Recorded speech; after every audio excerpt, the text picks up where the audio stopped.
Hello, everybody, and welcome to Net That Haul. Slightly delayed because we've had a few gremlins in the system, but we're here anyway. Double game week 7, Gabe. We're at double game week already. What on earth is going on with this stupid game? Let's just pretend we're not on a double game week. Might as well not be, had we? I don't know what this clown's doing on the slide, but we're not going to give him a hard time today, are we? We've got to be a bit nice to him because he's a little bit under the weather, bless him. So Nima's flagged along with half my team. Nima's got a red flag, I think, not even an amber flag, maybe a red one. So anyway, get well soon, my friend, and I hope you're getting better soon. Yes, we will steer the ship with you, or without you, I should say. However, I feel, Gabe, that our ship is holed and sinking, and and as fast as my little arms go, I can't bail fast enough. Is that how you feel at the moment with FPL? Yeah, I mean, it might be even holy at this point because I think we might just be dead in the water. Dead at the bottom of the water. It does feel like it feels that way, but I honestly have no idea. Still haven't checked rank. Still not bothered. I have. Don't. No, don't. I promise you, please don't. Anyway. So, welcome everybody. As always, we try and. We've got a lot of stats, but we've got a lot of fun as well, hopefully, for the next hour or so. As I say, we always start, don't we, Gabe, with a little bit of philosophy. And normally this means that I haven't got a flaming clue what you're on about. But I am that man sat on the toilet this week. I actually think I am. The battles that count aren't the ones for gold medals. The struggles within yourself, the invisible, inevitable battles inside all of us, that's where it's at. By Jesse Owens. Jesse famous Owens, athlete. World famous. There we go. Yes, famous athlete. Yes. 4 gold medals in the Olympics in Berlin. In 1930. Was it 36? 36, I believe. Yeah. Right. So. Yeah. So. There we go. Well, go for it. I'm certainly this one. I feel like this one resonated with you. Why don't you lean into this one? Well, I mean, quite frankly, I could have pulled my nice new TV off the wall on Saturday and thrown it out the window. Quite frankly, I am having. Luckily, you won that battle again. Yeah, I am having an invisible. Inevitable battle with FPL, which has been going on now for the best part of a year. Oddly enough, for the best part of a year. And one that, for some reason, I cannot shake the shackles of feeling hard done by. Do you know what I mean? And it's not that... I try to put myself in the right position to be lucky. That's what we all say, don't we? We try our best to put ourselves in a position to be lucky. I just think there's that much variance at the moment. It's just luck. I mean, that's just how I feel. I don't know about you. So I don't know. I think we have to distinguish between putting ourselves in the position to be lucky and feeling entitled to that luck. And so being pissed off when it doesn't come. We're not entitled to any luck. I don't feel entitled to it. I just feel I mean, entitled to a look. All I want. I'm not expecting all the luck. What I'm expecting is a bit of luck. Give us a little love, universe. Just a little love. For crying out loud, people. Just, FPL gods, you've tortured me enough. You've really tortured me to death in the last few weeks. In fact, the last few months. Just give me a break, man. Honestly, it's hard. It's tough. So I think that torture, the reason it's tough is because of the focus on the gold medals. The gold medals is the representative of the results, what the outcome of the game week was. That's the gold medal, right? You want those points. You get the more points, you get the gold medal. But that's not even what FPL is about. Even when we talk about effective ownership, we talk about fear of missing out, we talk about all of these actually internal battles that we have in order to navigate the FPL season. And that's where it's at. I mean, Jesse Owens, imagine Jesse Owens, right? Confronting the rise of the Nazi state as a black man and facing all of these incredible hurdles outside of himself, right? And he's the one reminding us that the battles are within. And through that exploration, he stands in the face of the people that call themselves the master race and wins 4 gold medals in their country. And he does that because he won the invisible, inevitable battles inside all of us, I think. Yeah, I mean, fair enough. Yeah, fair enough. I mean, I completely get it. As I say, sometimes I think I've used this analogy before with money. People who don't have money don't worry about money. The people who worry about money are the people who've got money. They don't worry about money as much, honestly. And what I would say is that when you've got, like, for example, like myself, and I think as a content creator as well, I think you almost feel as if there's extra pressure on you. I have obviously had a very good rank a couple of years ago. I almost feel there's extra pressure on as well, and it's a funny sort of feeling. I genuinely could have just thrown it all in. But anyway, there's another story. We can come on to that another day. But I've changed my mind about that now. What I've decided to do, Gabe, between me and you, is I'm going to use another analogy. If I can't do anything about it, what's the point of getting pissed off about it? Exactly, yeah. So that's what I'm going to do. Anyway, we've done 7 minutes of basically, sob stories with an element of. I mean, obviously, I think Jesse Owens is a fabulous role model, really, for philosophy today, and a worthy one as well. And yes, I think we all could learn lessons from this philosophy this week. I think it's one of the best ones you've done for a while, and it's certainly one that I can understand. So that's a good start. So that's a good start, right on. Let's get into these matchups then. I mean, just before we start, I've got some messages saying, don't cut the show short. We like long shows. I like to digest it. I like to relax into it, blah, blah, blah. And then we get another one who just says 20 minutes is too long because you're all shit. You know what? They're both right. Yeah, they are. Yeah.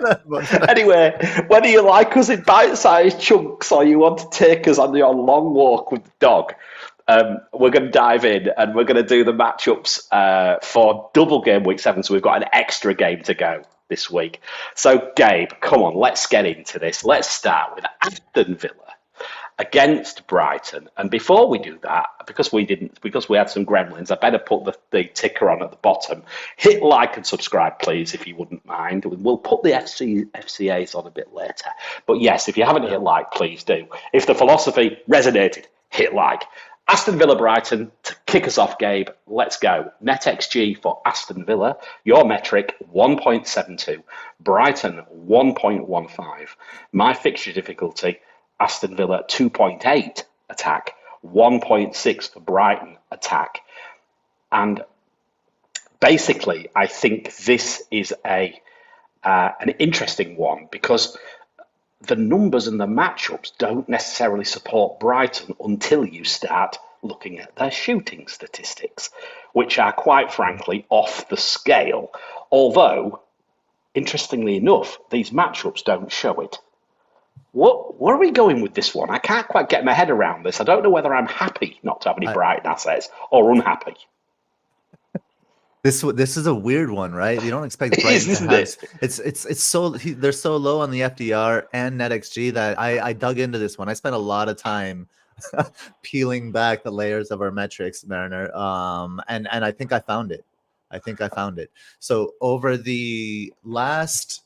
All of the home games this season and the last 6 home games of last season, which is where NetxG is pulling data, only Newcastle have fewer big chances conceded than Villa. Right. Villa have only Villa have only conceded 10 big chances in those 8 fixtures.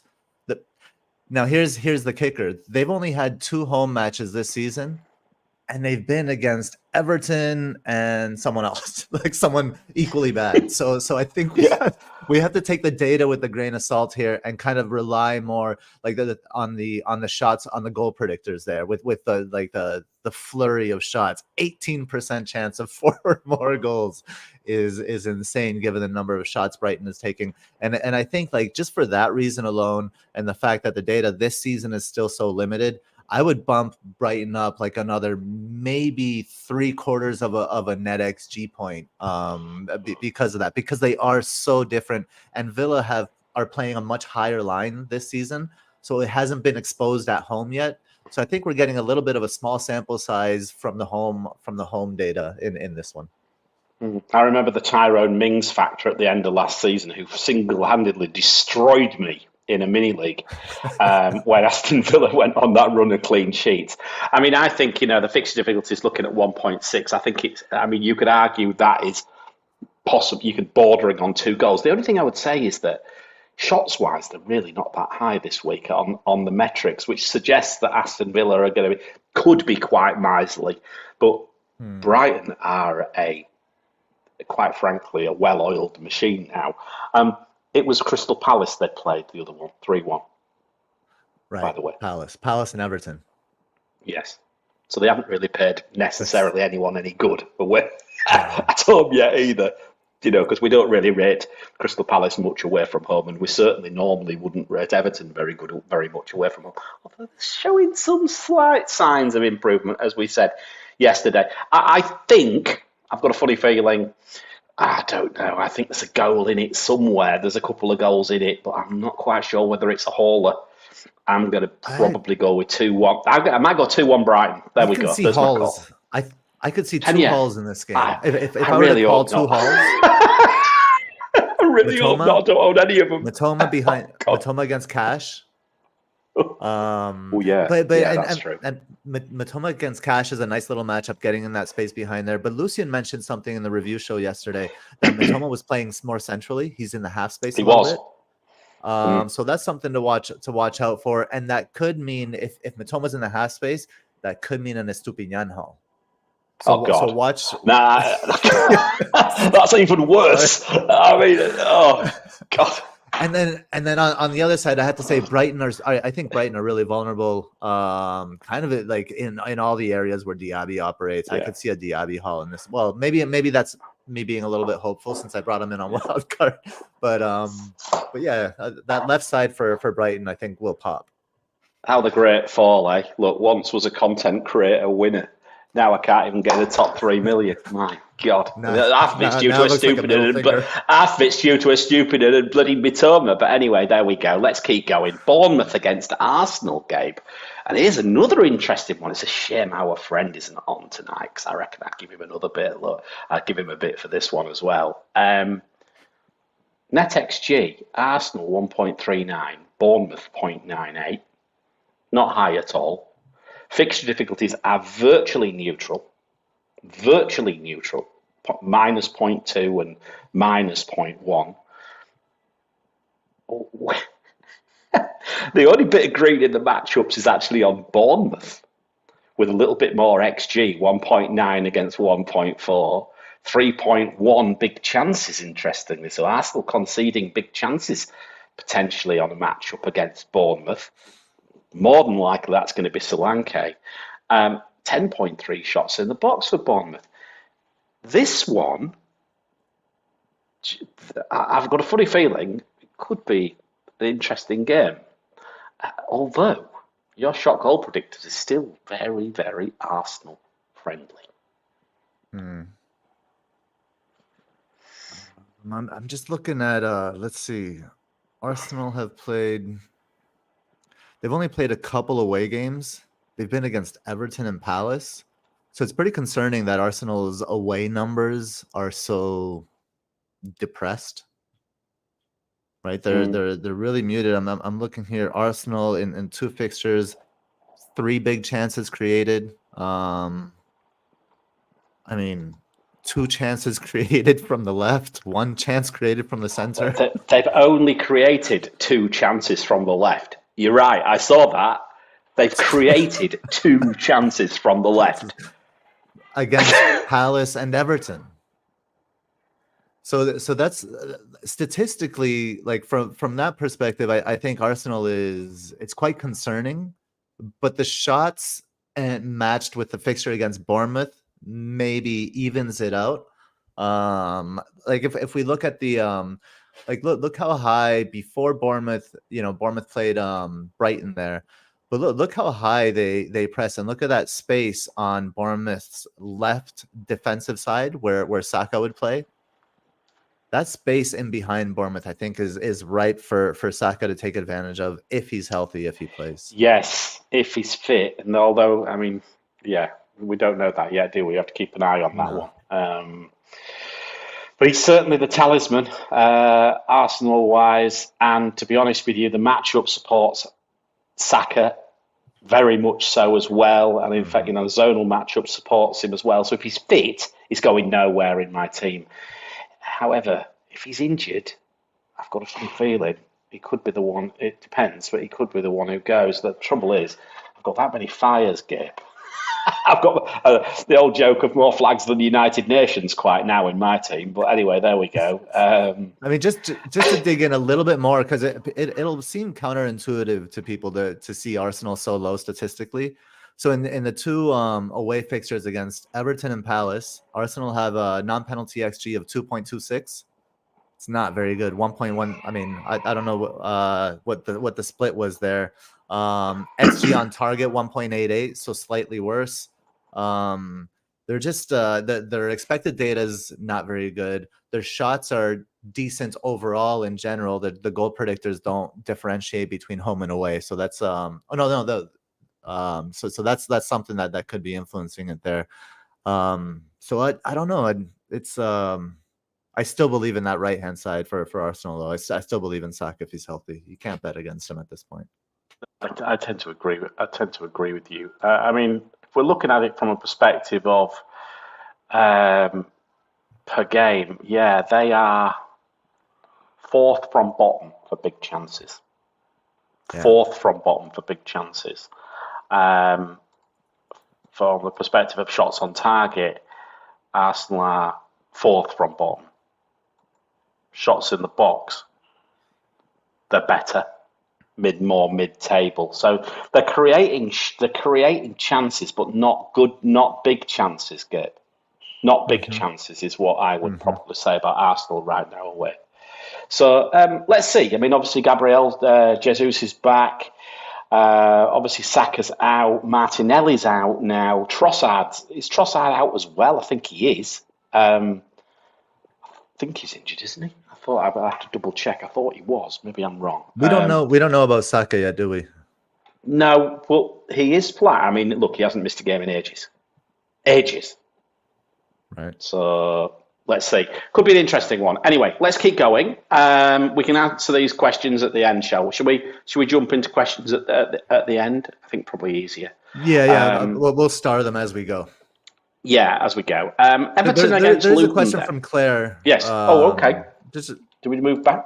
We can do this one right now. Start Saliba versus Bournemouth or not? What do you think about Saliba as a start versus Bournemouth? I think they'll score. I think Bournemouth will score as well. And Rice being out could be a big deal. So it depends what your other options are, Claire. Put the other options in there, and then we'll star it and get back to it at the end there. Yeah. Everton against Luton then. Okay. Everton home, good fixture difficulty, 3.5, and 2.1 fixture difficulty for their defence as well. Maybe, just maybe, all those really patient Pickford owners might get a return. I will laugh so much if Luton score. So much. You'll probably hear me laughing from Phoenix. With respect to the NetxG, it doesn't like it doesn't like Everton so much, actually, 1.4. And it half fancies Luton for a goal, I think. I'm not quite sure. It really fancies them. I'd say it half fancies them. It likes Everton's right, the Zonals, 4.8, and down the middle as well at 4. And it likes shots on target for Everton as well. And it likes headers. Tarkovsky again, maybe. I don't know. He's just had a return. Is he due another one? I think if I owned him, I'd play him for sure. 100% I'd play him on that. Tell me about it, Gabe. Luton's got a double game week. I don't think this is a great fixture. I don't think there is a great fixture for Luton. Just... they are the great fixture. Yeah, I don't know. I don't think we have to spend too much time on this. On the one side, I agree with Colm. I think Doucouré is becoming more influential here, and if Calvert-Lewin is 5.8 million, getting healthy, just someone to keep an eye on, and if he can stretch the line, I wonder if Dyche can play with Calvert-Lewin and Beto together. And have them open up space for Doucouré kind of bombing in behind them or something like that. I think Everton are a team to watch, but like I'm not interested in anybody here except on on Luton's side. Like I have Kabore. Yeah, I'll probably play him, and I'll hope for 3 points instead of 1. I've got marvelous Nakamba. I think I'm going to have to play him. I've got that many flags here. I'm going to have to play him. I've no option. I was going to bench him. I was going to bench a double game week player. That's how bad it is.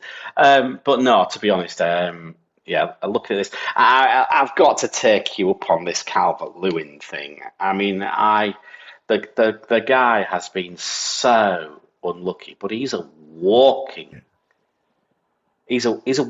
wheelchair almost. You know, he's just literally just one injury after another, and I don't know if I dare bring him in anymore. I know I made it a few years ago. Ings was that player, wasn't it? All of a sudden he got fit, stayed fit, went crazy. But I just find him, I don't know, I think he's just made a glass, personally. I don't think I'd go anywhere near him. That's my risk. I don't know. I think he's unlucky. But anyway, we don't have to spend too much time on Calvert-Lewin. He's not really interesting for anybody at the moment. Nehal doesn't trust him either. Yeah. Put yourself in a position to get unlucky with Calvert-Lewin, Mariner. Yeah. Yes, absolutely. I thought I'd jump 2 slides there and not just one, so I had to choose check. Manchester United against Crystal Palace. Well, they've just played in the Cup, haven't they, this week? Was it 3-1? I think it was. But they're back again, Crystal Palace at Old Trafford, this time in the league. NetxG 1.55 for Manchester United, 1.07 for Crystal Palace. Maybe talks of 2-1 sort of result here. Manchester United on the fixture difficulty 2.1 and 0.6 attacking defence. Again, I think this also talks of sort of 2-1. It doesn't necessarily talk about Crystal Palace getting battered, although the matchups do suggest that Crystal Palace are probably going to find it a bit tougher. The one thing I'll say is Manchester United are at best average, I would say, at the moment. I think they're all over the place. I own Rashford. I don't think I couldn't sell him even if I wanted to this week because I've got that many problems. But I don't think I would sell him given this fixture, Gabe. It's just such a shame I don't have Edouard, because I tell you what, if Edouard was injured now, I would have played him in this fixture. I would play him because I just think, Manchester United are, and especially Onana, I think they could easily concede. They could easily concede in this. I'm not sure about you. Yeah, I mean, well, we can start with Manchester United here. But with everything going on with Saka, with Maddison, it's hard to see anybody moving off of a United asset. But again, I don't think, United, it was 3-0 that they won yesterday. They beat Palace yesterday. And I guess I'm not too bothered to keep Rashford one more week or something like that. But I just don't have faith in this team. We've been talking about it all season, and I don't think they have any cohesion yet. I think Rashford is woefully out of form. Talk about out of form players. This is not the player that we saw last season. He looks lost out there, so he really just inspires no confidence. And I would not be moving towards Manchester United players right now. On Palace's side, I brought Eze in on my wild card, and you can see by the position maps there how far forward he is. But it's not working out for him. He's too isolated. And now with Eduard out, that teams can just focus on him that much more. So that is turning out to be a mistake as well. I kind of want no part of this game, either from the attack or the defense, because it could be a 1-1 with goals from friggin' Schlupp and Martial for all we know. Yeah, I mean, it's Eze or no one now for Crystal Palace. Really, at least you've got the best. You've got the best of a bad bunch, really. I think. But yeah, very disappointed with that Edouard injury, and yeah, it's really.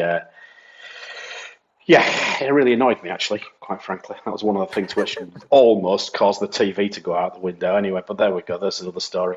I really must deal with my anger management. Just had to laugh more. But, I mean, at least people who were patient, with Bruno Fernandes got the return, right? But, I mean, look, Rashford can't even drive his car anymore. He crashed his car as well.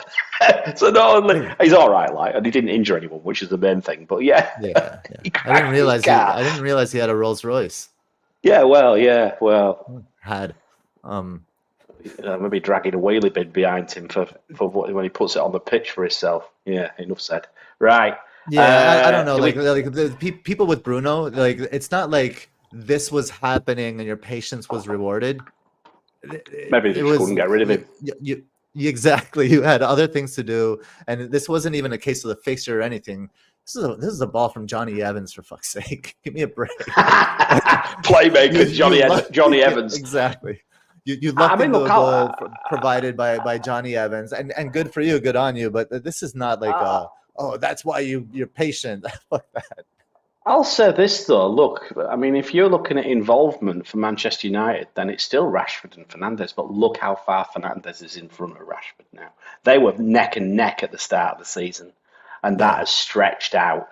So that just shows how Rashford. You know what I mean? If you look at the actual, whether they're under or over, they're actually both both pretty neutral with respect to under or over performing as well. So this is just the fact that Fernandes is involved in more things than Rashford right now.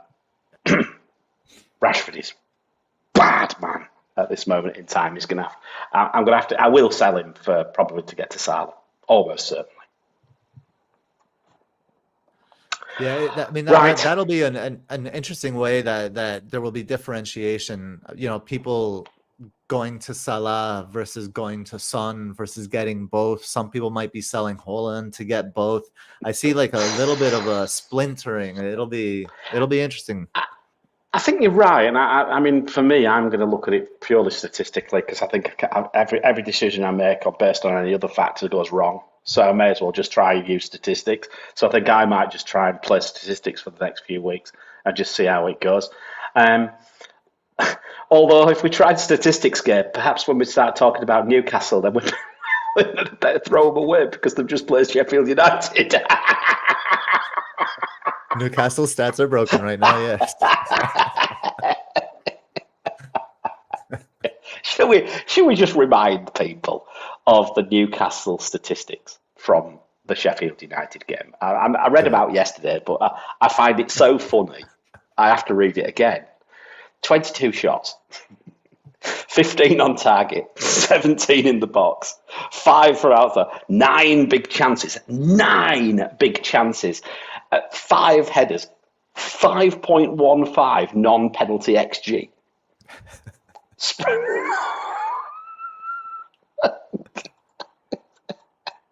And you put that in context with Sheffield United, who generated 0.24. No matter what you say about it, that was an absolute annihilation. Now, Gabe, who have they got next? They've got Burnley. And Burnley have only played one away game. One. We've got very little data on them. We really don't know what I will say is Burnley's numbers for their away game defensively were actually very good. Who did they play? I can't quite remember. Forest away, wasn't it? It was Forest away, and Burnley's numbers were actually pretty reasonable. It was. I just need to open this up and find it. What did they do? Here we go. Burnley. They didn't concede any big chances. They only conceded one header. They only had 4 shots on target, Forest. This is Forest at home, right? With Awoniyi playing pretty well right now. They didn't do too badly. Are Burnley able to keep Newcastle out here or limit them? The NetxG suggests 2.14 for Newcastle against 0.74 for Burnley. So those are your double defence if you wanted one there straight away. Fixture difficulty as well, 3.7 attack, 3.2 for defence. That's very strong for defence. The matchups are like traffic lights, red and green, but that's because of the Sheffield United game, for sure. And no doubt your stats have gone the same way because of that too. Tell us about this one, Gabe. Are Newcastle going to score another handful, or do you think this is going to be a slightly tougher game? I mean, it's definitely going to be tougher than 15 shots in the box and can't not be, 9 big chances. It can't not be, but I mean, it's still another promoted team, and this time it's at home, and they're good at home, right? They are good at home. Yeah, I mean, I think this will be a straightforward game for Newcastle. But again, like look at Burnley, look at Burnley's midfield block. If you look at the average position maps there before the substitutions were made, afterwards are obviously like chasing the game a little bit more, so they're more spread out. They're pretty high. They only have really like you see the kind of their back line in a U there, and that's it. Like all their pressure is right around that center area. So it's if Newcastle is able to get the ball wide and not be stuck in the center, I think they're going to roast Burnley. Especially, I think the right hand side for Newcastle really lines up in this one. It shows there in the zonal matchups there, but you see it also in the average position maps. Burnley's left-hand side, like they create mostly from the right, so they have most of their players on that side, and that left-hand side is isolated. So I could see Almiron getting in space through there. I could see Tonali maybe getting something in there, and obviously Trippier from that side. Now regarding a Newcastle clean sheet, I mean Newcastle at home they're tough, but we know like our good friend. Siva is in the house pounding the drum for the Connecticut icon Koleosho. I'm sure Siva will be bringing him in this week for the double. Right. He a bit of a sadist, really, isn't he? I mean, look, he can have great delight in laughing at everybody who's on double Newcastle defence if they do happen to do it. I mean, look, personally, I've got Trippier. I would love to get to a second Newcastle defender this week, but again, so many fires. I'm not taking a hit for it. I won't hit a defender in, so for that reason, it may be I'm just going to have to go with Trippier again. The other player I really like, although the matchups don't really suit him right now, is Anthony Gordon. I think now that Barnes is out, I really am he looked very good. Now he's on 4 bookings. A little bit of devil in me just says, do you know what, Chris? Wait for it. Maybe he might pick that booking up, get it out of the way, and I'll tell you what, he'll be straight in. I'll have him straight in. The moment he gets past his 5 bookings, I'll have him. And do you know what? Even if the fixtures are pretty good, I might bring him in and just let him rot for a game because I actually think it's probably worth it. He is such a good player right now for Newcastle, and he will be front and centre in what they do going forwards, I think. Yeah, I totally agree, Mariner. And I think Anthony Gordon, even on 4 yellows, if whoever, I know there's some people in the chat that are thinking about wild card. Somebody said they just hit the wild card and it feels good. I think Anthony Gordon, even with the 4 yellow cards, you can manage a 1-game suspension if he gets the 5th one. You can have a decent bench. You're on wild card, you can cover for that, and I think he's definitely worth it. I don't know how to do the polls. Nima's not here. He does the polls in the chat there on YouTube. But one thing I was thinking of, like, and I'll ask you this question, Mariner. What would you prefer? Would you prefer Anthony Gordon and Heung-min Son, or Mitoma and Madison? Oh, Anthony Gordon, Heung-min Son. Mitoma and Madison. 0.5. Yeah, it's tough. Yeah. I think I might go Mitoma and Madison actually. Oddly enough, I just think Mitoma's involved in everything. Just one player.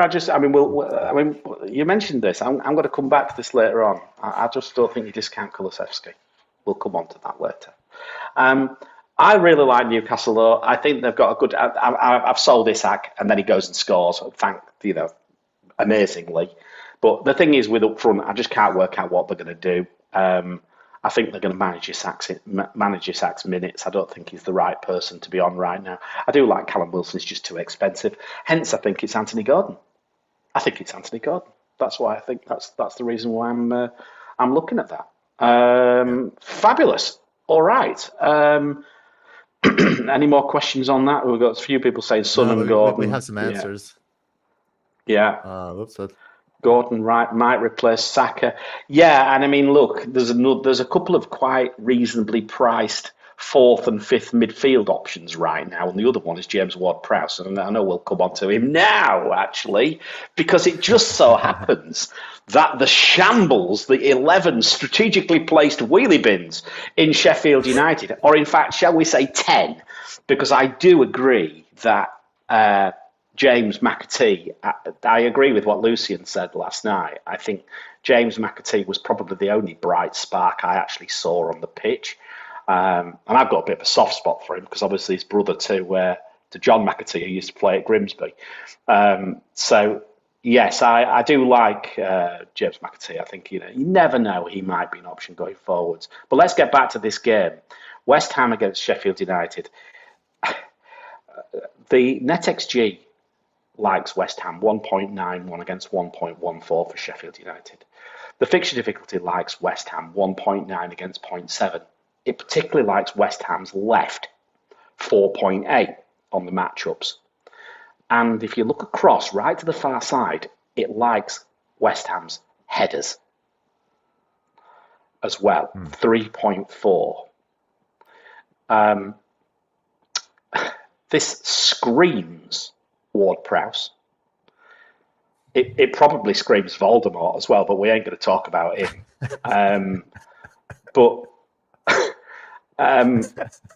Meow. But I just think it's. I genuinely think West Ham could score a couple of headers here. I wouldn't be at all surprised to see him score a couple of headers. And who's going to deliver it.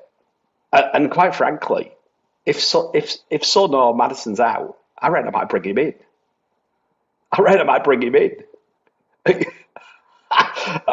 Why not? He's involved in an awful lot in what West Ham do right now as Ward-Prowse, and he's not breaking the bank. And I mean, he's going to allow me to get to someone like, to Salah without necessarily having to smash my team apart to do it. Yeah, that I regret going over James Ward-Prowse on my wild card, and this fixture kind of exemplifies one of the reasons why. But also tactically, Sheffield United will obviously play deep. We see that by the average position maps there on the bottom in red, and that really favors James Ward-Prowse. It pushes him further up the field. Yeah. So this shows the match against Liverpool. So James Ward-Prowse is a little bit further back. But against Sheffield United, he's going to be right in the spaces that Antonio is creating. it'll be James Ward-Prowse. He's going to be in all over the place. So it's hard. I wouldn't be surprised if he headed in his own cross. Well, it could bounce off a couple of those dustbins, and then he comes in and just buries it, right? Exactly. You never know. Exactly. It's like Bagatelle with all those dustbins on the pitch right now with poor old Sheffield United. They've got to be careful, really. I mean, they did get battered, though. And I mean, look, the only thing I would say is that any team who gets a bloody nose, any team, and particularly someone like Sheffield United, that'll have really dented their pride. They'll probably go out there to not concede. They will go out there to not concede. That's the only thing. They could park the bus. And I know you'd think that West Ham have got enough to actually get past it. But what do you do? What's the first thing you do when you're in the shit, Gabe? You stop conceding goals. First thing we do whenever you're in a situation, first thing to do is stop conceding. Right? That has to be a point. Yeah. Anything. Play for pride. Play for your pride. Get your pride back. If nothing else. If nothing else. I don't know what else. I think as far as West Ham is concerned, I do think obviously the stats. I think NetxG is taking into account this season's data more than the FDR. So I think that's why it likes West Ham so much in this fixture, because Sheffield United's data is skewed and screwed from the Newcastle game. That's right. It will be for weeks. Yeah. It will be for weeks. I don't know what they'll be licking those statistical wounds for weeks there, Mariner. I mean, and the last time I saw data as bad as this for any team, it was Southampton got battered. Do you remember when Bednarek got sent off? Was it against Leicester? I think it was, wasn't it? Well, I'm sure it was Leicester. The other way. Yeah, they broke the metric, but that was the last time. I think Bednarek broke FPL. He got a -6 that day, didn't he? I think. I can't quite remember. I think it was -6. But no, I remember that very well. And I think that's the last time I remember the data getting smashed to pieces quite as badly as that. But anyway. Speaking of smashing. Yes, smash that like. There we go. And if you haven't already and you're enjoying, and we've got 61 people in, Gabe, which is very nice to see. Nice. Please, if you're really liking what you're hearing, we are very different on Net That Haul, as you're probably working out. We try to have a bit of fun, but we really try to delve into both the stats and the eye test all together. Gabe's one extent, he's very much more on the eye test, but I am managing to indoctrinate him into the world of statistics to the extent he's actually created his own metrics. It makes me a nightmare for me because I have to try and pick them for him. But I'm a statistical toddler, and you constantly have to take care of me. Yeah, I think so. Yeah, I think that's about right. But no, so we're very, very different, and I hope you're seeing that. So if you like what you see, and you do think we are best in fantasy football with respect to video or the podcast, please go to the FCAs, go to the footballcontent.awards.com/voting, and give us a vote. We would really appreciate it. Just consider it a giant killing act, because let's face it, we're only small compared to a lot of people, but this is our third year in the finalists for Best Video and the first year for the podcast, which is even more interesting, Gabe, because we're visual. So I'm amazed that we've actually made it in the podcast. I'm amazed. I know why we made it in the podcast. It's 100% due to your evil laugh. Do you think? That's actually people say that I should be. Bit. Someone suggested I should be up for the influencer category. Yeah, I love that. Worst laugh on FPL. Mariner, right? Evil. Anyway, let's keep going. 43 minutes in, we're doing well. Manchester City against Wolves. So Manchester City, just when we thought it was safe. With Alvarez, what happened last week? Everyone brought him in, and guess what? Sure as eggs are eggs. He blanked. And now, interestingly enough, they're going to Wolves. But what I will say, Gabe, is Manchester City's data away from home is exceptionally good this year. Miles better than last year. Miles better. And this is really starting to show in the metrics, because we've got 50% of this year's data in now. NetxG, you've got 1.85 for Manchester City and 0.76 for Wolves. So it's Probably a 2. You're probably suggesting 2-1. I've got 4.7 and 1.9 for attack and defence for Manchester City. My data absolutely loves them. I think Wolves could get a bit of a pasting here, actually, if Manchester City turn up and play the way they have been playing away from home. I will say that Wolves are a slightly different beast. I'll say Molineux is not that easy to go to, although Liverpool turned them over the other week, didn't they? Interesting enough, the matchups don't really show it, but Manchester City don't need the numbers to return. They are just too good. Where do you see this one going? Yeah, I mean, I like so the 1.85 for Manchester City. If we look at the shots, the goal predictors, look how, let's just go, for example, let's compare the shots on target goal predictor for Manchester City is higher than the shots goal predictor. So which means that they're probably going to score more than the XG that they put up. So if they put up an XG close to 2, I'd expect Manchester City to score about 3 goals. Wolves, well, the opposite. So expect a clean sheet for Manchester City, unless Pedro Neto is just on fire, and I think his form right now. I think he's always going to be dangerous. He was dangerous. Sure, it was Luton, but they were down to 10 men, and he kind of willed that goal himself, right? Just powering through the Luton lines and finishing quite emphatically. And I think that just that kind of form and will, and given Manchester City's propensity to concede late when the game is already won, I wouldn't be surprised if Neto nicked one here, or if somebody like. Or someone random like Huang scored one, I think yesterday. It's actually quite a nice goal that he scored, but it's some random thing like that could happen here. Well, yeah. Well, it would be a bit of a wanker if he did that, wouldn't he? I have to say. But anyway, there we go. So that's my little joke for the day. But look at the we had that one. We had that one last. matchups. We had that one last the other year. Yeah. Oh yeah, wanker. But look at the matchups, how low they are, right? The XG matchups, 1.4 for exactly City, right. big chances. All of that is quite low. So, but and Lucian mentioned how Gary O'Neill made a tactical error in their match, in their last match. He can't do that against Manchester City. I mean that's one thing, like the Gary O'Neill factor that we just don't know. So. There was something about Kyle Walker on Twitter the last day or two saying Kyle Walker is knackered. Knackered, I think, was quoted as saying he's probably going to rest. He put Neto on that left-hand side against who? Because I'll tell you what, he's lightning. He's damn quick. It's Neto. Who could it be? Could it be young? What's his face? Oh dear me, mine's gone blank. Who's the cheap defender? Would he? Gomez? Help us out in the chat. No.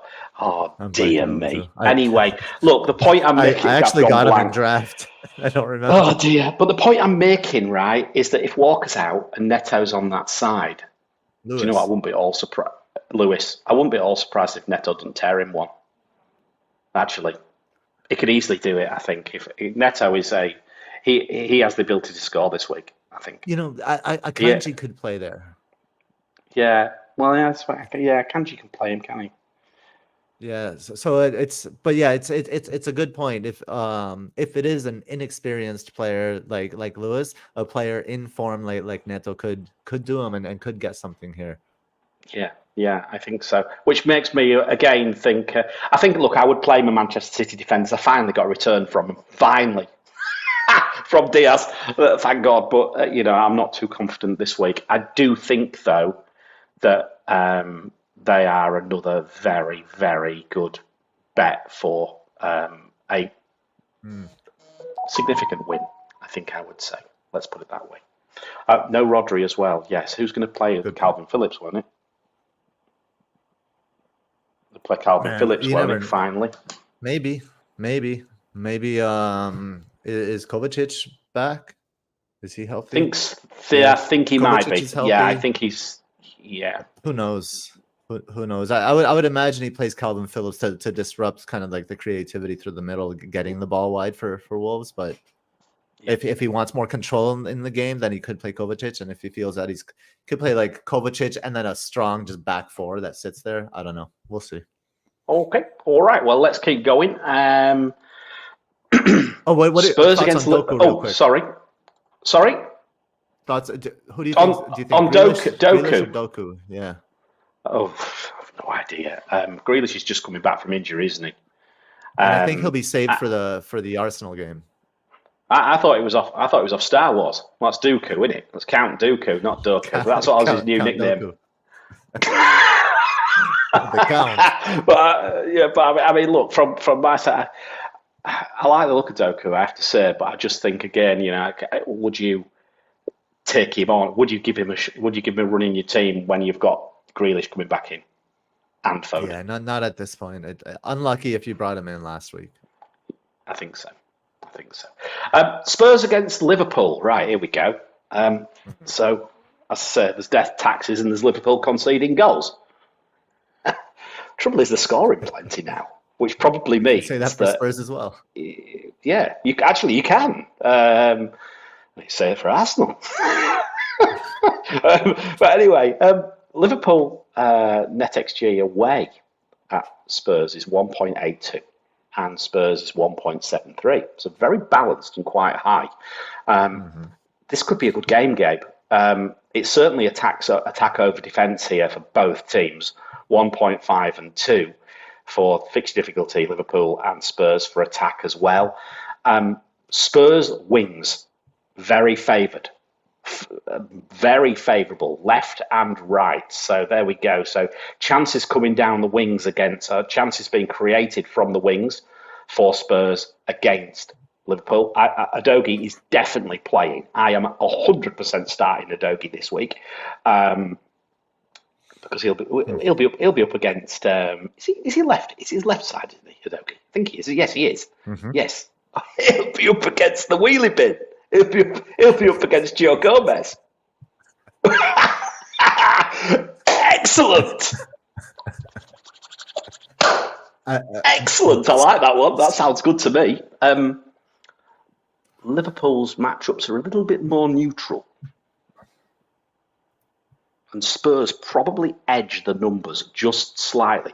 One thing, Gabe, and it's something which jumped out at me. Did you see Salah's numbers away from home? They ain't that good. Right? They are nothing like as good as he is at home. In 3 games, right? He has averaged 2 shots a game, no big chances, and 0.11 non-penalty XG away from home this season. Interesting. Yeah, huh? Not very good, of course. But Liverpool has also been a team changing. Salah has gone from a wide creator to a more central / half space finisher. And I mean the matchup is just the fixture is just too good. I'm not saying. I'm just saying. I just don't know if I bring him in this week. That's what I'm saying. For that reason alone, I don't know if I'd bring him in. And I know Spurs can concede, and don't get me. And I do see, and everything points to probably goals in this game. And if there's goals, you'd think that he's involved in it. I actually think this has got a bit of Darwin Núñez about it. Actually, oddly enough, I've got a bit of a crash bang wallop, bully his way through and get something, because he's turning into that type of player now. I think. I don't think Núñez starts this one. I think Jota starts this one. He's benched, isn't he, tonight? Is Núñez rested tonight? I'm sure that someone say it in the chat. I think someone mentioned. Did they mention another player? I think they're playing tonight, aren't they?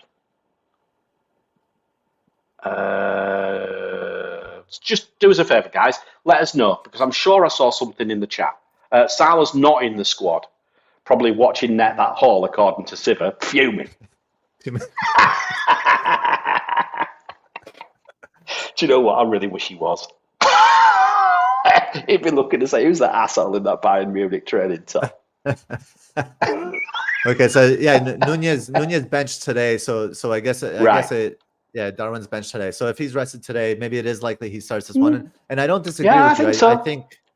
I think Spurs are very vulnerable, especially in that center area. So if Nunez looks like he's going to start, I think this is a good matchup for him.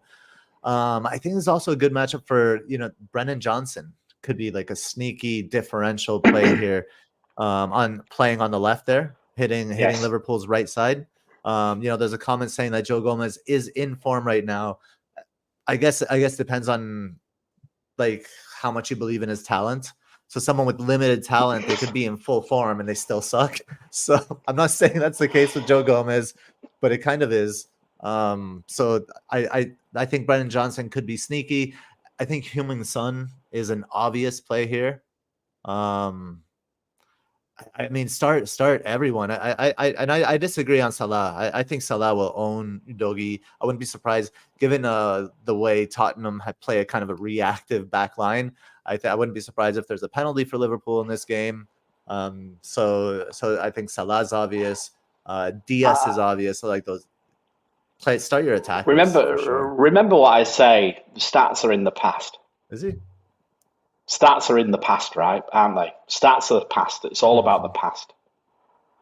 Is he? Is Johnson injured? I don't know. But I mean, look, from my perspective, the numbers are. If you look at the content, with all seriousness, right? If you then change Salah to home, right? He's averaging 1.67 big chances a game or an appearance.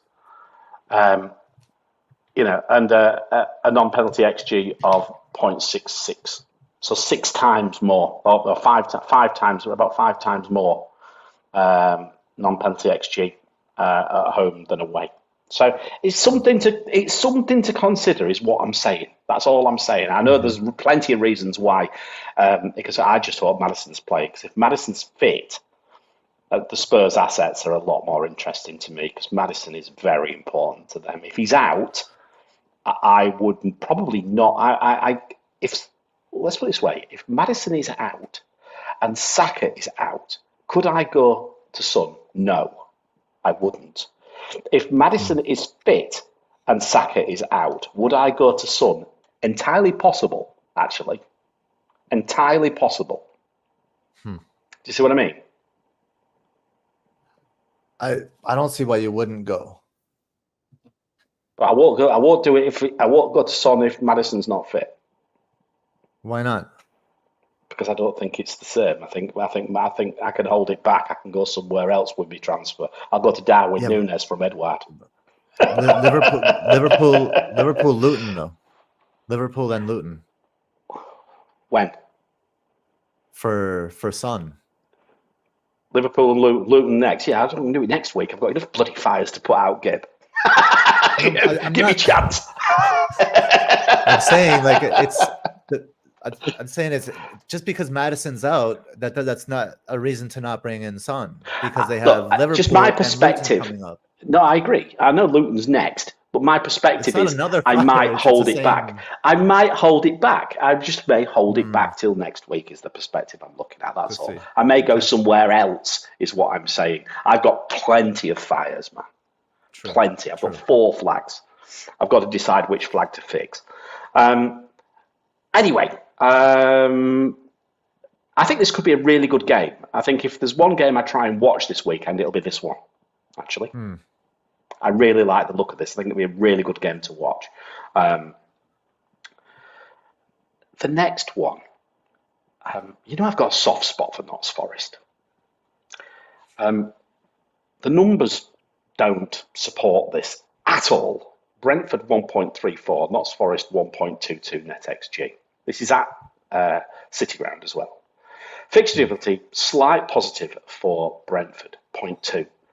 Slight negative, minus 1.1 attack for Forest. Forest centre, so there's a 1-ye, again, still sat there, probably looking as probably the best option for Nottingham Forest. And again, I'll look at the involvement in a minute, but I think he stands out. Shots on target 5.5 again stands out for Notts Forest. I mean, Brentford, Gabe. I've got 4 other people I could sell in front of Mbumo, but I might sell Mbumo. The wheels have fallen off the Mbumobile, mate. I have to say, what we've been saying for the last few weeks about Mbumo is that he just keeps doing he keeps ticking over, he keeps doing bits and this, that, and the other. I have to say, it was like watching paint dry last week, watching him play. It was bloody awful. The issue is, I'm probably not going to sell him. I probably can't sell him. And Forest at home, are not an easy game. It's not that easy either. Where are you with this game? First things first, and secondly, if you had the no fires, would you sell him? There's a question for you. I sold him on Wildcard, so absolutely yes. I didn't. But if you still held him going into the Forest, game, would you still sell him? Yeah, definitely. I didn't think the Everton fixture was good for Mbumo. It was the first deep block he had faced all season, and I don't think the Forest fixture away is good for Mbumo either. If you had no other fires, I think he's definitely a sellable asset. Someone said that he ended up at right back. He was playing further back but the thing is, we can't really judge Brentford, I think, too harshly on this one performance. It was atrocious. Brentford in general, they were so bad, so incredibly bad. When Mbumo, they almost had to go to a back 5 against friggin' Everton for So when Mbumo has to play deeper like that, especially against a bad team, things are bad. So, but I got to be honest, if this was a free hit, the only player I might have, I would consider probably from this fixture is Awoniyi. Yep. That's it. I agree. I don't want anybody else. And Flecken, he can fleck off. Yeah. I think I'm just going to play Areola for the rest of the season until the next wildcard, which is a long way away, by the way. But I'll just play Areola. Can't be asked. At least he gets save points. He'll either get the occasional clean sheet, and he'll get some save points. And do you know what? That's all I want from a goalkeeper.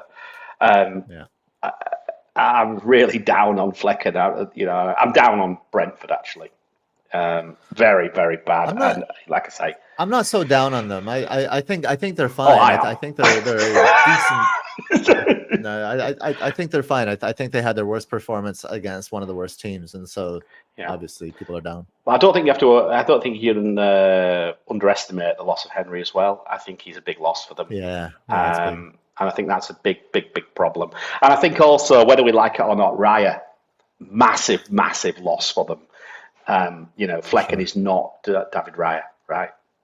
He's not. And if we look at what that meant to them, Raya, Henry, Tony, that triad right there, that was like all of their creativity on the left-hand side.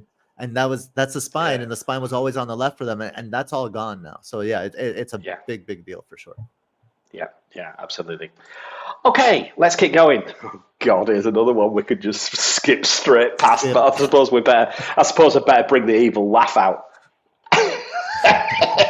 Fulham against Chelsea. So Chelsea are away at Fulham, just down the road, actually. This is a local derby for those people who don't know West London. I think they're within a mile of each other. So down by the Thames there. Fulham, 1.39 non-penalty, NetxG, I should say, not non-penalty XG, NetxG. Chelsea 1.37. Fixture difficulty still likes Chelsea, but quite frankly, nobody else does. Fulham fixture difficulty for attack is minus 0.3 against Chelsea's 1.9. Matchup slight benefit for Chelsea over Fulham for XG, but that's telling, Gabe. The XG matchup suggests that both teams are going to get a bit of XG. The fact is that Fulham might finish it. But saying that, Jackson's suspended, so maybe Chelsea might score this week. What do you think? like it is statistically speaking pretty even, aside maybe from the shots. But who cares? Chelsea can have a million shots, and if they're not on target, you're going to score 0 of them. So, and that's proven in the shots on target goal predictor, which is about roughly the same for both of them. I think this match comes down to 2 things. Well, actually, 1 thing: Leno. I think Leno will be Fulham's best player. Chelsea's right side with, I don't know, is Reece James back? Because Gusto's out. Don't think so. No, I don't think he is yet. I mean, maybe, and they won't rush him back in either. They'll ease him back in. So they're just a hard avoid for me right now. Yeah, but from a matchups perspective, that's a big problem for Chelsea. If so Reece James is out and Gusto out, and they're facing Fulham, who are playing with Andres Pereira on the left-hand side, and all of their creativity is coming from that left-hand side. To lose both of those, but both your right backs, I think is a problem. So a 1-1 wouldn't surprise. A 2-1 in either direction wouldn't surprise. Yeah, Broja could improve Chelsea's attack. He certainly can't make it worse. There's some very interesting all Chelsea sells from ChatSpot. There's rather a lot of hilarity going on in the chat. Actually, it's always good to see. Is Sterling a bigger sell than Chilwell this week? Good God! I tell you what, I own Chilwell, and I tell you what, there's another one I could sell. I can have another wildcard game. Yes, you can. Trouble is, it'll cost me about 28 points this time. Yes. It's not free. Anyway, you've got to laugh about it, haven't you? I'm going to go with a 1-1 draw and Leno with a stack of save points. There we go. I think Silva sums it up when he says stoppable force meets movable object. It's great.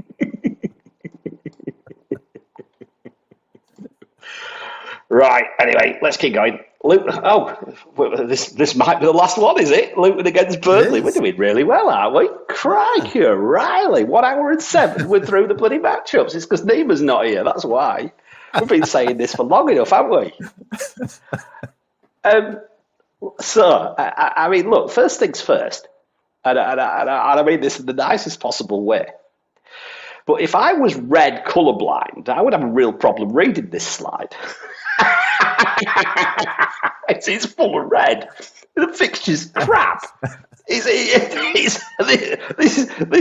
for a double game week fixture, this is probably one of the most uninspiring fixtures I've ever seen in the history of FPL. Let's go through it. Looks like there's a mistake. In fact, I'm certain there's a mistake. The fixture difficulty is a mistake on it. We'll have to correct that.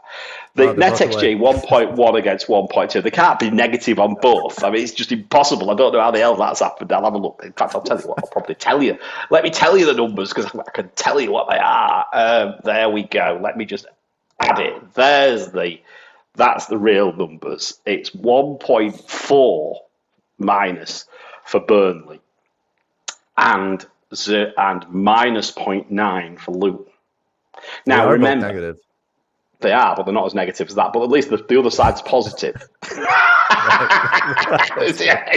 This suggests there's just 11 dustbins on each team. Your one. Anyway, I'm going to say this, right? What caveats could we throw into this one? And we'll put the slide back up now, just for the rest of it.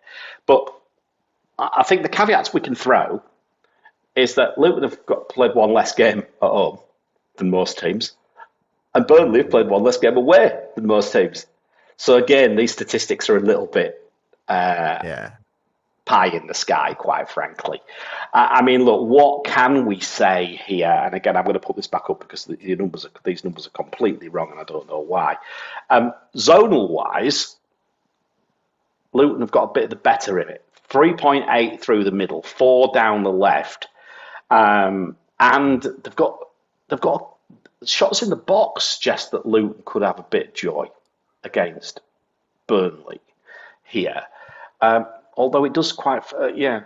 So I'm just not too excited about this, Gabe. I mean, I don't think many people are that excited about the fixture. What do you think? Yeah, I mean, I don't think there will be clean sheets. I think there will be goals, and I don't really care. Well, if you were in a situation, I mean, I mean, look, if you had a fire up front, would you bring Morris in and give him a run No, and then just no, rot him? I don't think he could. no, I don't think there's never. anything to do it, is there? There's no reason. There. It's typical. It's just point chasing, isn't it? And, I mean, are you and you're also bringing a transfer on yourselves, right? bring in Nunez against Spurs? There are so many options. Like, there are some good options with good fixtures. I think Darwin Nunez Yeah. maybe among top of that list. You're gonna go Morris? Hey, if it works out, power to you. But that would not be. It won't be power to me, mate. I ain't bringing him in. I mean, look, the one thing I will say is that he does have around 50% of not a lot of their involvement. So if they're involved, if there's any involvement, it'll be Morris. Yeah. If there's any involvement, it'll be Morris. Yeah. So you just have to think, are they going to turn up? I mean, look, well, you could look at it, and you could look at it this way, right? You could look at it and say, do you know what? This is a game they have to win. They have to win. Already, at this time of the season, they're playing another team promoted at home, midweek, a game in hand.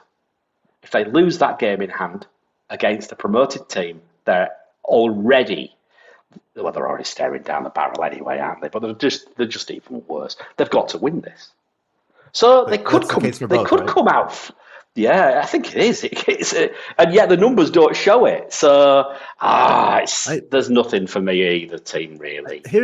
I think also when you have such an important game and it's two kind of promoted teams facing each other, I think the chance for variance increases. This could be like a wild grudge championship game where it's just kind of like back and forth.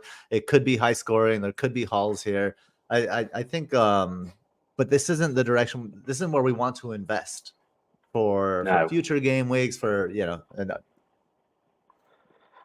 everyone's saying another Duffy situation or another Dennis situation. Yeah, we've all had it. And Luton lost to Exeter last night, by the way. Yeah.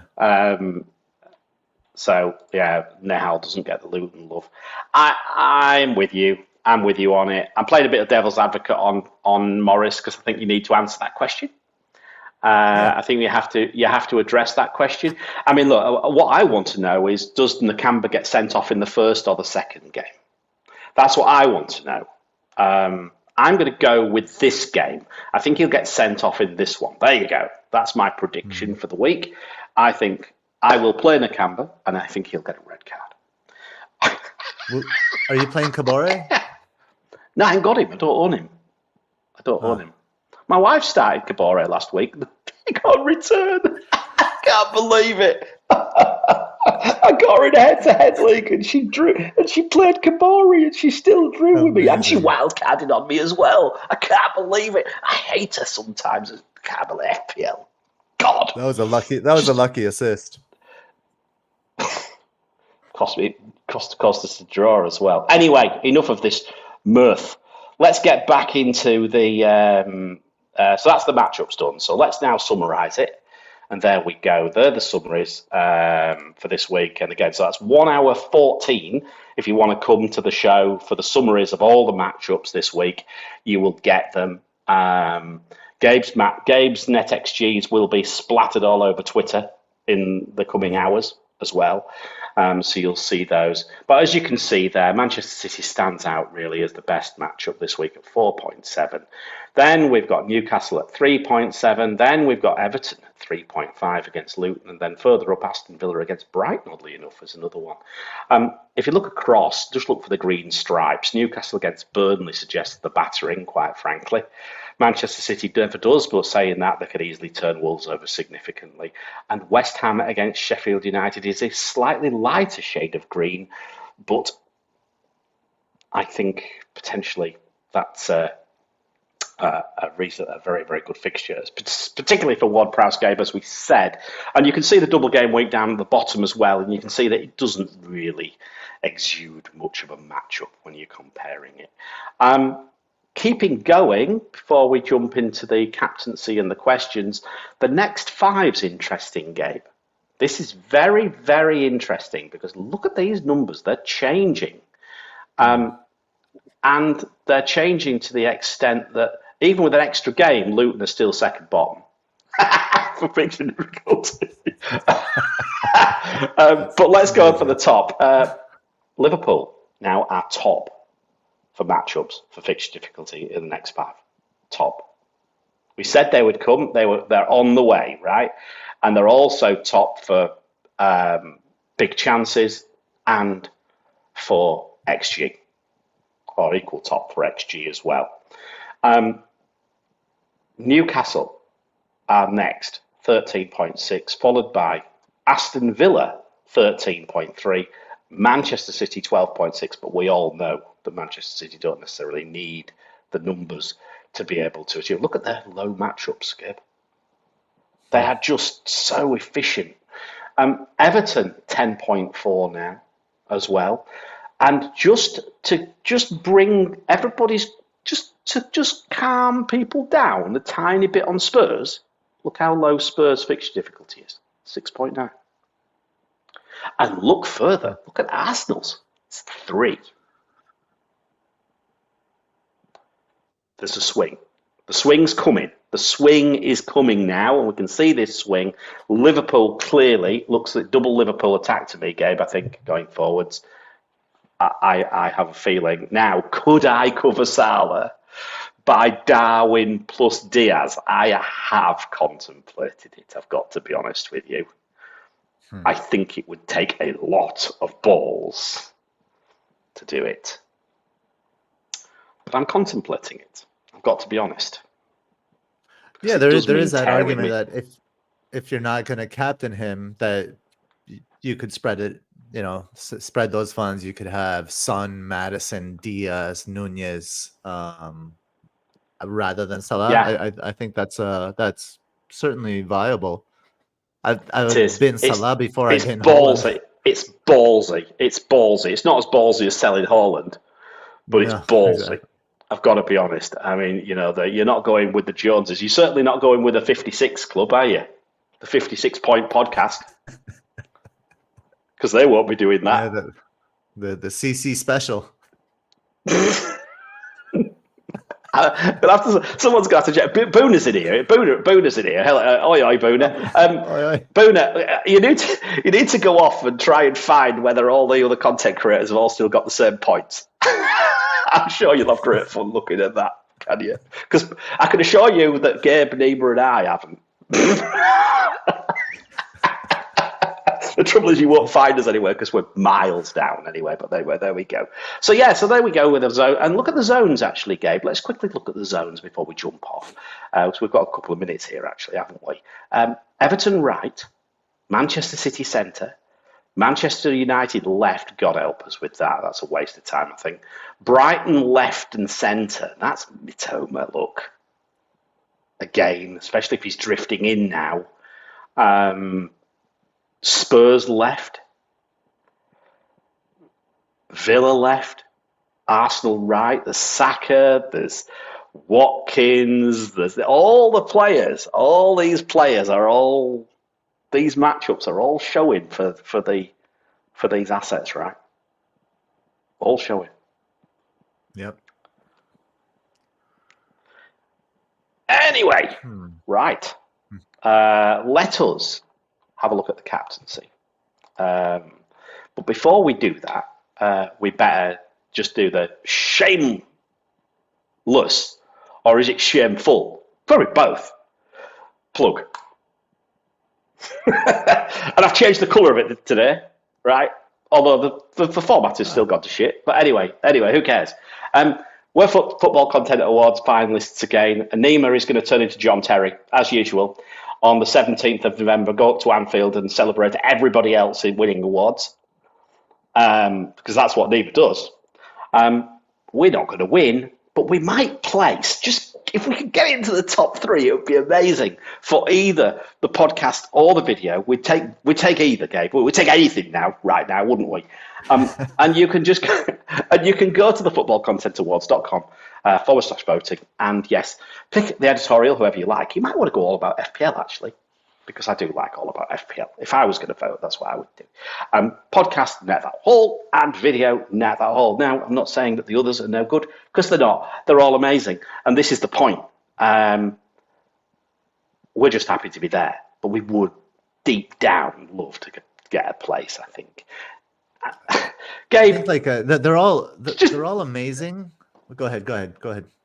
Just describe how proud you are of this, because I know you are. I know you're absolutely bursting with pride about this. I am, and I was going to mention, all of the finalists, they are amazing. The competition is stacked for sure, but we're the smallest, and we keep repeating it, even being so small, and I just think that speaks volumes, and that's kind of like if we had stats, that would be the stat that I'm hooked on. The fact that we're so small, but we have such, I guess a little bit of a different take, and our homemade metrics and the zonals and all of that. So yeah, just we're like you said, we're just happy to be here, basically. And all our mistakes and everything else, and the fact it's like Laurel and Hardy half the time, especially particularly on the Tuesday show. Anyway, there's another story. But anyway, should we have a look at the captaincy? I suppose we're better, haven't we? Because we need let's get this show on the road and keep going. Then we'll take some questions, I think. So, right, ready? Let's go. Captaincy time.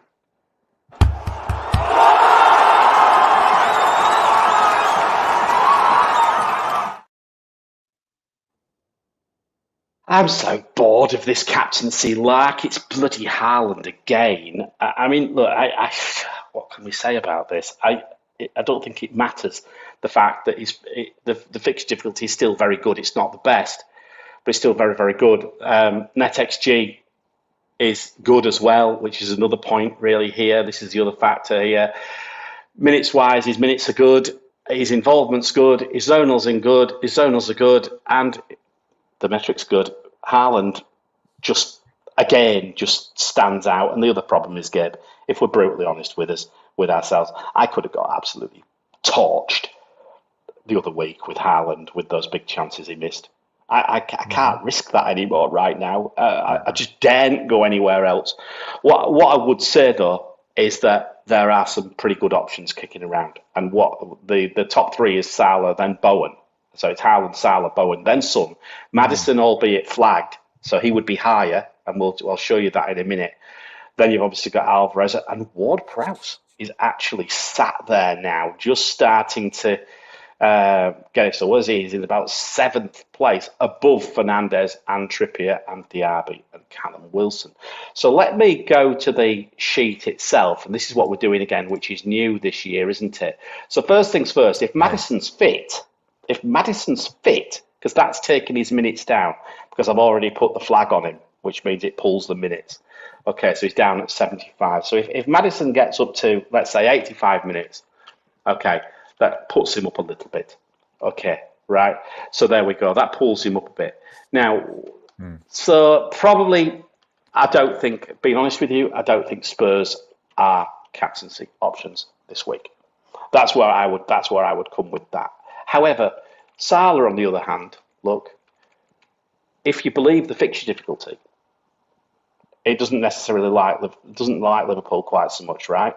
Now, if you think Liverpool are going to do better at Spurs than the fixture difficulty does, let's say it moves it up to 8, look how close it takes him to Haaland. It brings him a lot closer. And I think this is the point here, is that I don't think there's quite as many variables we could try this week with this thing.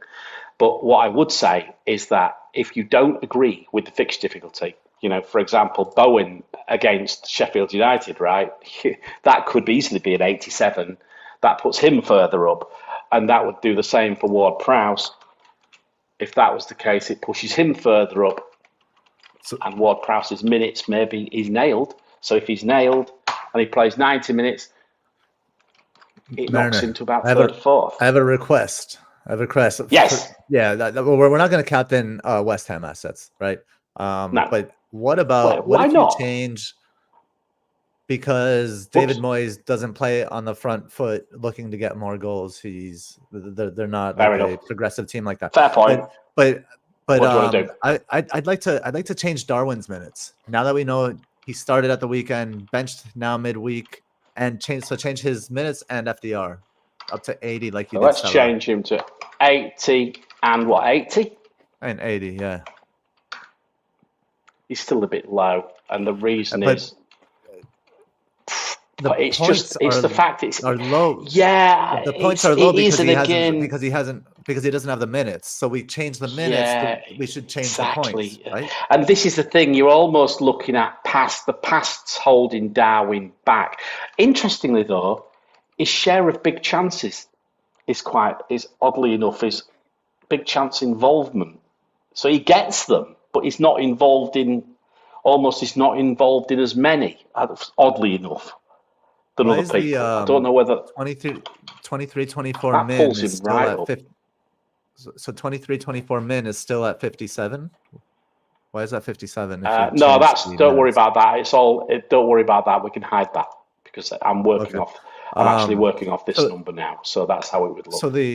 So the 59 points was based off of how many average minutes of what average minutes?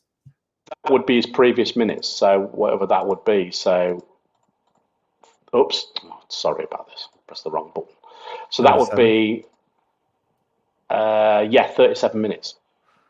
So say that 37 minutes doubles, right? And we make absolutely. 74. Let's say it goes to 75 minutes. Points? Well, we can't. It takes over 100. But let's put him up to Salah's points, right? Something like that. Let's put his fixture difficulty up to like 80. It takes him to 79, so it takes him to about fourth of it. He's below Salah. He's not a captaincy option. Salah's your captaincy option. Interesting. But he's not bad. Don't get me wrong. And I mean, I think this is the key. I think what I like to look for is people who have not hauled, because that changes it significantly. If you get a couple of hauls in, like for example, Callum Wilson's not hauled, right? So if Callum Wilson had have hauled, it jumps him right up. Right. So if he'd have had a recent haul or a couple of hauls quite recently, it would have pushed him right up there. So I think there's something you've got to consider. But again, Wilson's minutes are down. So if you think Wilson's actually playing 80 odd minutes, he's second top. Interesting. He is a shout, actually. He is a shout this week. That is a shout. You can see that. You can actually, you can see that. Even that. Well, I mean, he only had one, didn't he? Only got one return, didn't he? I think Wilson only got one return. Yeah, no, some of them got two. Gordon got two. Guimaraes got two. Defenders got two. What's his name? Longstaff. Longstaff got two. Yeah, Longstaff. But yeah.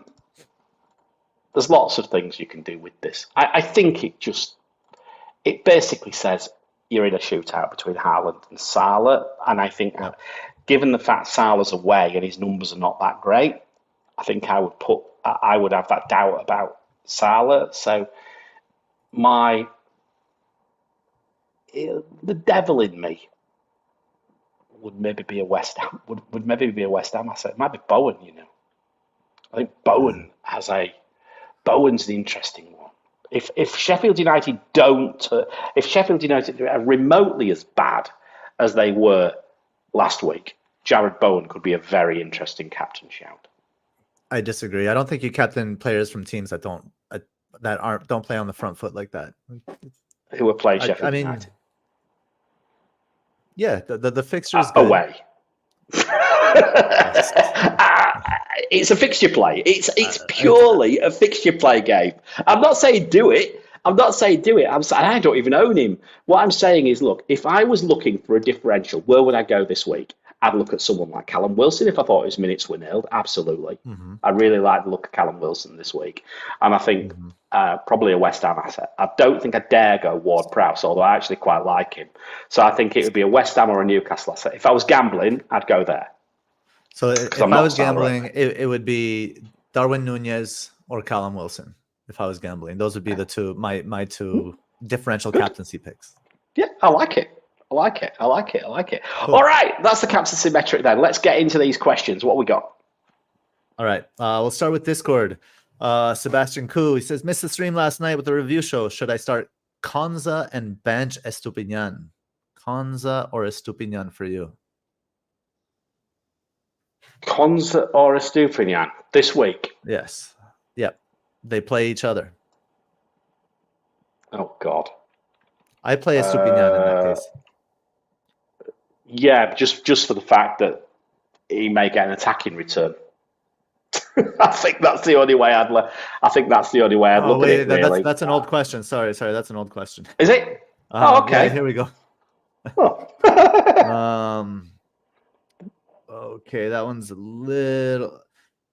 Chilwell and Saka / Bruno out for Botman and Salah in for a hit. Do it. Chilwell and Saka or Bruno. If Saka's injured, right. Saka, right? For Bruno to Botman and Salah for this week. Do it. I might just go Chilwell. I might just do Chilwell to Botman. That'd be me. Maybe you're right. Instead of the hit. Yeah, that's fair. Okay. Get yourself some cash in. Get yourself some cash in the bank with a nice fixture coming up, and then attack, and then be ready to launch. I mean, don't get me wrong. That Liverpool fixture against Spurs, I think there's goals in it. We said that earlier, didn't we? Yeah. Don Black Dragon asks, Mbomo a hold or a sell? Yeah, can Diaby be considered? And also, is Bruno a hold or a sell? Don't have Rashford. So Mbomo, I think we talked about Mbomo a little bit. He's a sell for us unless you have other fires, of course. Well, what about Bruno for you? It's say Sebastian didn't have that Chilwell problem and Saka's healthy. Would you be okay selling Bruno this week? I mean, the matchup's still long range, is still not terrible, and he's involved in so much. He will get more than anybody else. It depends on you. I mean, you have to make sacrifices. You can't have everybody. Would you sacrifice him this week against Crystal Palace? I don't think I would. No, not this week. I think I'd probably play him. Right. I might sell. And Dom says. I know it's an interesting one. It's an interesting one. No, I'm not up on. It might be better to do it as a pair next week or something like that, like as a double move with something else next week. I mean, they've still got a 2.1 fixture difficulty. I mean, the next three or four fixture difficulties. They just suck. Well, they're just bad. They're not great, but they've got. They're not great. They're not. So good. They've got the home Brentford, then away Sheffield United. In the next 3 game weeks, you know, I mean, Brentford are crap right now, right? Yeah, terrible. So are United. But anyway, moving on. It'll be interesting. That'll be an interesting matchup next week, won't it? We can have some laugh with it. We can have some fun with that one. Last on match of the day. yeah, be good with it. I like this one. Kieran, FPL Discomfort. He says, would love some coverage on Douglas Luiz. Free kicks, penalties, and super cheap. Allows teams of Son, Haaland, Trent, and Salah. Right. I've already spoken with Kieran about this privately, so wondering what you think of, say, I mean, Son, Haaland, Trent, Salah, and then enabling that through Douglas Luiz. And it is important to note that Douglas Luiz, sometimes corner kicks are free kicks for him. There you go. He's 4th there. So, I mean, Aston Villa's NetxG 6, of which he's probably going to get about a fifth of that if we're, but he's like you say, he's fairly cheap. I think, provided that's not changed in the last day or two, he's about 5.4. So yeah, he's on penalties. I don't hate it. I don't hate it. I mean, if you're after Aston Villa's returns, you're not going. You're probably looking at Watkins or DRB. So I mean, he's a bit of a poor man's option for them. But if you're poor like me with a shitty team value, and you fancy a bit of Aston Villa's fixtures, which are turning quite favourable, then well, would we say no? There we go. Look, Douglas Lewis, 0.2. If you've got if you've got a 1/3 chance of return in every game in the next 5 game weeks, would you go for it with Douglas Lewis? Maybe you would. Maybe you'd lob him first bench as well sometimes. I don't hate it. I don't hate it, but I think there's a better way. There's a better combination, and I would prefer something like Luis Diaz and a Villa defender versus Trent and Douglas Luiz. I think I'd have it does feel a bit like that, doesn't it? Yeah, it does feel a bit like that. I mean, not that we'd have. So Mike Cash probably going to be, maybe Moreno if he's fit, right? Maybe that's the maybe Moreno and Diaz instead of Trent and Luis. Both with attacking returns or more attacking return or potential. Okay, cool. That takes care of the Discord questions. If you do want to get in the Discord, just become a member, subscribe. Yes. And cool. Here we go. Come and abuse us and tell us how bad we are at FPL and listen to my moans and groans and gripes, because I do tend to go on there and whine a lot. Yes. Brian Chin from the Press Play Pod that I was on a couple of weeks ago. Oh, okay. He says, hello, Brian. FPL USA representing here in the house. I have both Cash and Pervis Estupiñán. Should I start both of them? Also have a Kanji and Chilwell in contention. This is the thing with the Kanji, isn't it? I think those. I mean, if a Kanji, this is the thing. We see whether a Kanji's going to start, because I think I'd probably, if he's playing on the right, I quite like it, right? As we said, Cash, I think, Estupiñán probably for attacking returns, maybe Cash for attacking returns too. I'm not sure either of them will keep clean sheets this week. It's just Chilwell, isn't it? I mean, under normal circumstances, you'd have gone a Kanji Chilwell, right? Normally, I think you'd probably go, or maybe Estupiñán, although they are away. But if I was on normal circumstances, I'd go Chilwell, Akanji, Estupiñán, and Cash. But with what's going on right now, God only bloody knows with Chelsea. So I think I might go Akanji and Estupiñán if it was me right now. Yeah, I mean, Akanji's Akanji's kind of like the safe floor, clean sheet pick. But Cash and Estupiñán, we don't think they'll get clean sheets, but the attacking returns could be on the menu for them. I'm chuckling here because I'm going to tell a joke now. We'll see if you worked it out. I mean, if Neem was here, we could have a poll.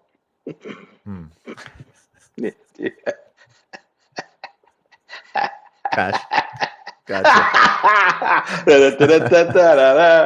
Oh dear me. Okay, God, it's gonna go quick fire through the rest of the questions here, man. 7 minutes and get out of here. Let's go. Yep. K7, should I start Estupiñán over Cabore? Yes. He's a double game week player, but he's not going to keep a clean sheet, is he? Yeah, probably. I'll be honest with you. I think if I cannot resist playing double game week players. I think I'd play him. I couldn't resist it. I'd still play him. Same decision. We'll see what I do. Claire says she's got. So this is a follow up from her previous question, right? Okay. Because she has Konza, Saliba, Estupiñán, Kanji, and now Botman, Saka. What? And now Botman. Yeah, Botman. Saka Matters flagged. Yeah. Rashford, Diaby, Mbumo, Sell.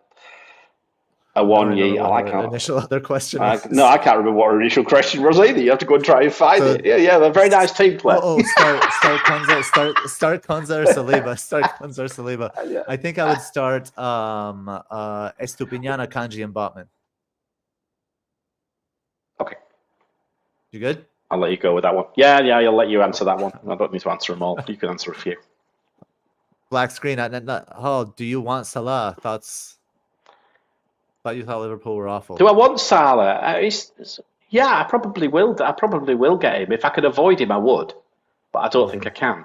As I've said, I've been trying for a few weeks now to try and find an alternative way to not have to tear my team up again to go back to him. Yeah. You know, I did spread the funds, and it worked really well for 1 week with Chelsea, didn't it? It worked really well for 1 week when I spread the funds in game week 3. But of course, it's all gone to shit since. Yes. Go on then, keep going. So we didn't think Liverpool were awful. They're awful in defense, and yes, we did. That's very true. We'll just go with that. Elron Cupboard, how do you think Bournemouth will do once the fixtures change? I'll take this one really quickly. So I think Iraola hasn't cemented any of his system yet. I think they're a little bit in disarray. The fixtures could change that. If they do, just look for patterns rather than results initially for Bournemouth. If those patterns begin to take effect, then whoever emerges as a talisman could be good for future easy game week. Dude, let me finish. I thought this was quick fire. It is. Solanke. Solanke. End. Move. Next. Solanke. The numbers improve. Solanke's involved in most of it. That's okay. Go ahead. New sub. That wasn't what the question was asking. It's okay. New sub. Question: is it totally insane to go without Holland on wildcard? Go for it. Yes. That's me. Yeah. It's captaincy. I dare go without him. Is Hoyland an option? Interesting, that one. I'd like to say yes. The problem is we're a bit stacked in that forward line right now, and I'm not quite sure I could find a space for him. So maybe a bit more difficult. And he's still very new, right? Okay, I'll say no. Play Bayer or Big Dan Burn? Tin Man, your mate. You can answer this one. Dan Burn. What's the best Saka replacement? Ooh, K7. Depends who you have. Right, go on. Give me 3. If you want an enabler to fund something else, like maybe another move like Darwin or Son, then go for Anthony Gordon. Otherwise, if you want somebody roughly around the same price point, go for James Ward-Prowse. And if you have money to move up, I would go for Heung-min Son. Fair enough. Yeah, I mean, Prowse is actually quite cheap. Actually, he's probably you probably term an enabler as well. But yeah, I think I tend to agree with you. Yeah, I tend to agree with you on that. Maybe Kulusevski. There we go. There's another one. No, if you can't afford sub, I quite like him. He's involved in a lot. Shit. He's a terrible player. You'll be seeing. He might be. Let's see. We'll have this discussion in a week or two. Do you think Isak goes back to the left wing? Yeah, I don't think so. Well, yes, actually, he has this with Barnes out. He probably will, but for about 20 minutes. Because he's at the moment managing his minutes. So I think probably Gordon's pretty nailed right now. Isak, Howard said that he's having to manage his minutes. He's very important. I'm sure he's quite important for the Champions League. I would say I doubt they'll manage him with that. I agree. Manage his minutes. Darwin versus Alvarez is haunting me on wildcard. I think that is a really tough decision on wildcard. Maybe both. Like that front 3, I think would be probably the way I could easily end up with that front 3. If I can find a way to get Salah as well, I could easily end up on that front 3. I might go there with a hit this week. We'll see. You owning Darwin Núñez. For a hit, I know. It's going to be epic. Holy mother of God. Seriously. It's going to be a fun week. I'm going to have to snip this. I'm going to have to snip this thing. I'm going to have to post it on Twitter. This is unbelievable. We'll see. If it happens, we can post it. Siva asks, Trippier worth the extra over Botman? Yes. I say no. I didn't think so. I didn't think so last week on my wild card after one strange game week in an errant game like that won't be repeated. I don't think I can change my mind. And then I could be wrong about that. He might turn out to be worth it. I mean, look, the only thing I will say is he's just finally returned. Let's see if he does it for a few more weeks. But I'm very happy to be owning him right now. Very happy. Yeah. It's about the only good thing I've got in my team. Connor Hunt, question: is the winner of FPL selling Hollandson? No. No. No, just one question. One free transfer. Which is a priority transfer? Chilwell to Trips or Sterling to Bowen/JWP? I think you would probably say that this is the problem. Hasn't Chilwell got Gabriel vibes all over it? You think he's going to start and then he doesn't start again. I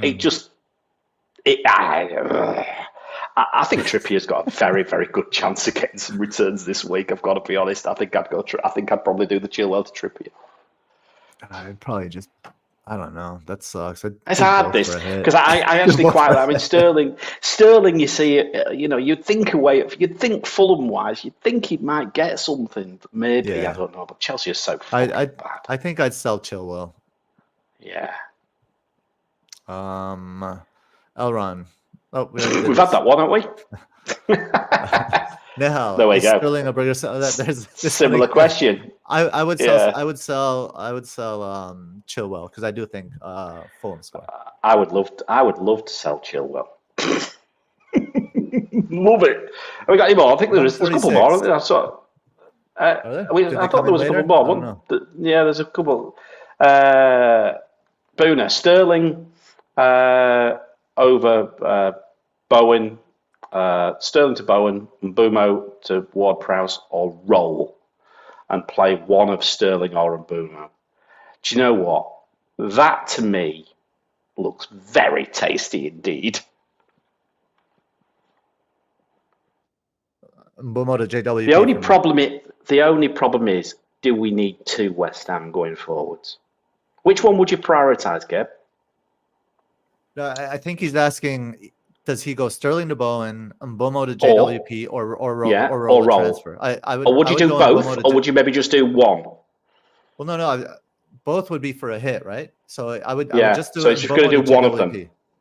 I think so. Mbeumo to JWP, and keep Sterling against Fulham. Yeah, I think so. Okay. What else we got? We're about done. I'm just literally looking through here. I hope we've not missed any. So Reece Nelson's just scored for Arsenal, apparently. Liverpool are losing, apparently, or they were. I think that'll do us, shall it? Should we get our asses out of here? We just better do the last few little bits, haven't we? So let us go back to the the Minileague HUP 69D. If we can just take that question off, Gabe, can you? For us. Haulers, say thank yous as usual. David, Super Haulers, David Harrison, Zach, Harbourboy, Daddy Butt, Greenback Golf, FPL Robbie, Dread, and normal haulers are now long-lasting haulers. Dread, FPL Craig, Podner, Kevin Rose, Connor Hunt, Dodie, Oscar, FPL Teacher, Blonde, Escott as M, William, Tonga Such, Ravindra Raj, Lindsay, FPL DG Boy, Akshay, cracking my eyes, Dom, Claire, FPL, Catherine, William, Harry Notkin, Neil, Sebastian Koo, Benjamin Lockwood, FPL Rubber Ducky, Neil Zappos, Nick Khan, was the biggest big like as usual, FPL Discomfort, General Zod, Gladys Steep Preachers, Jack M, FPL Planner, Jamie Baker, Brett M, Pai Hong Tan, and Mark Bond, and we've got Patreons as well. Elron, Lucy and Gan, FPL California, Thingamabob, Ron Frost, and Mike Book, who we've been getting his name wrong for weeks, according to Nima. So I sincerely, oh, Christ alive, sincerely apologise for that. But Gabe, we're done. 1 hour 49. That's not bad, really. We don't talk anywhere near as much as Nima, do we? Hopefully, he's feeling better. Yes, let's hope so. So, anyway, everybody, we will jump out, but it's been a pleasure. Thank you very much for joining us, everybody. I hope you've enjoyed it. As always, as I say, I put the ticker back on about voting for the FCAs. If you would like to vote for us, we really appreciate it. If you don't, that's fine. We're happy to take feedback either way, positive or negative. Leave it in the comments below. Leave us a like, hit a subscribe if you really, really like us. But do us a favour, just don't look at our ranks. We don't, or I don't. So why would you? yeah. Anyway, mate, it's been a pleasure. Thank you so much, Gabe. Thanks for your time. Good luck for the weekend, and we will catch you all soon, haulers, and I'll get some green arrows, please. Peace. Take it easy. Bye-bye.